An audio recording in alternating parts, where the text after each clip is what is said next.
আল্লাহ দান করেন রে বাবা, অহংকারী করিও না। টাকা পয়সা আল্লাহ দিয়েছে, ক্ষমতাও তো আল্লাহ দিয়েছে, শুকর আদায় করো, অপব্যবহার করিও না। সাবধান, গরিবকে ধমক দিও না।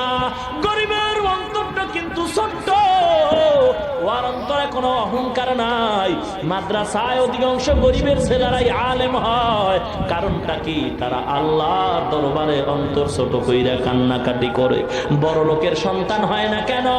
ওস্তাদ যদি ধমক দেয়, টাকার গরমে ওস্তাদের বিচারের জন্য বাবা দৌড়ায়। আছে না নাই?